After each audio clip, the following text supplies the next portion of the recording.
Fakta pria di OB kabur jelang akad diwakili sang ayah bukan hasil paksaan. Pernikahan tidak sah? Kembali viral cerita calon pengantin kabur jelang akad nikah. Seorang pemuda berinisial MIM alias Isra kabur jelang hari bahagianya. Ulah Isra ini pun membuat pihak keluarga mempelai wanita mengalami kerugian. Pria asal desa Jiko Tamo, Kecamatan Obi, Halmahera Selatan, Maluku Utara ini kabur saat hendak dinikahkan dengan kekasihnya SA. Keluarga mempelai wanita pun pasrah ketika akan nikah harus diwakilkan oleh ayah Isra untuk melanjutkan pernikahan tersebut. Kasus ini kemudian menjadi viral lantaran diunggah di media sosial X, TXT dari media.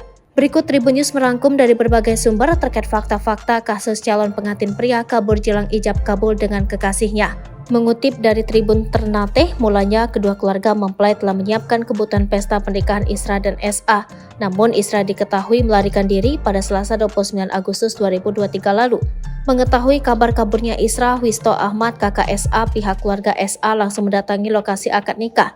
Lantaran sudah mempersiapkan pesta untuk pernikahan tersebut, kedua pihak keluarga akhirnya sepakat untuk melanjutkan pernikahan Isra dan SA. Alhasil pernikahan itu berlanjut dengan diwakili oleh ayah Isra yang melaksanakan akad. Diketahui pernikahan SA dan Isra ini bukan hasil perjodohan atau paksaan dari pihak keluarga. Sebab menurut Wisto, SA dan Isra telah menjalin hubungan asmara dalam waktu yang cukup lama. Isra bahkan pernah dipergoki saat masuk ke dalam kamar SA. Dari hasil mediasi dengan polisi, Isra mengaku sebagai pacar SA dan bersedia menikah. Lebih lanjut, Wisto mengaku dipermalukan dengan insiden ini. Bahkan pihak keluarga SA mengalami kerugian sebesar 25 juta rupiah untuk kebutuhan pesta pernikahan ini. Kendati demikian, ia mengaku belum berniat mengambil langkah hukum lantaran masih menunggu Isra ditemukan. Pernikahan tidak sah. Pernikahan yang diwakili ayah Isra ini disebut tidak sah jika ditinjau dalam hukum syariat Islam.